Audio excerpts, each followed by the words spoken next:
Right, let's send to this now. A legal showdown is on the horizon in Nelson Mandela Bay Metro after the Eastern Cape COGTA department dissolved the Mayoral Committee.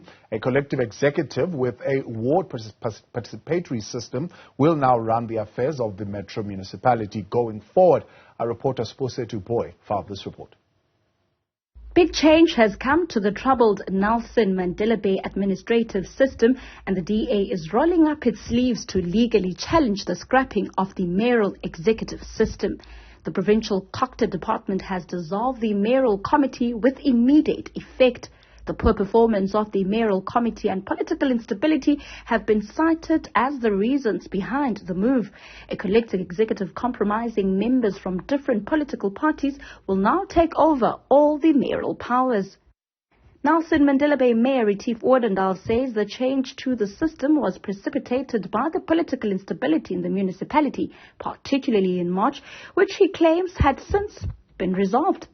The MEC did not acknowledge receipt of that letter, and there was no genuine attempt at dealing with this intergovernmental relations dispute that was declared.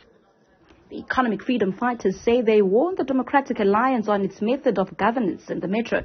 They allege the party doesn't respect other parties, adding if the DA has the resources to take COGTA MEC Zolile Williams to court, it should go ahead.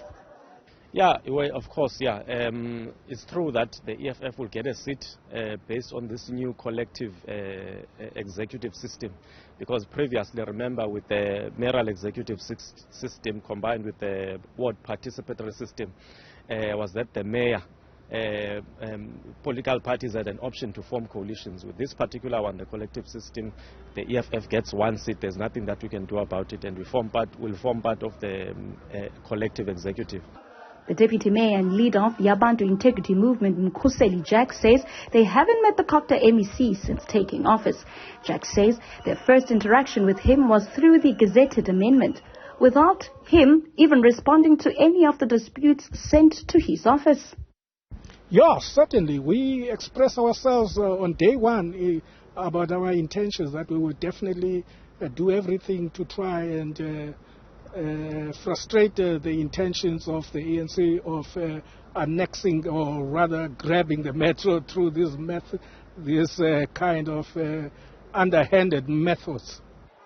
Meanwhile, the ANC says they are thrilled by the Section 12 amendment and are willing to sit with opposition parties to discuss a way forward. Well, it depends on how do they define stability, because in government you define stability by spending budget, by servicing the people. Nelson Mandela Bay residents are facing many challenges, including a high unemployment rate and poor access to basic services such as water and housing. For Newzroom Afrika on Channel 405, I'm Siphosethu Booi.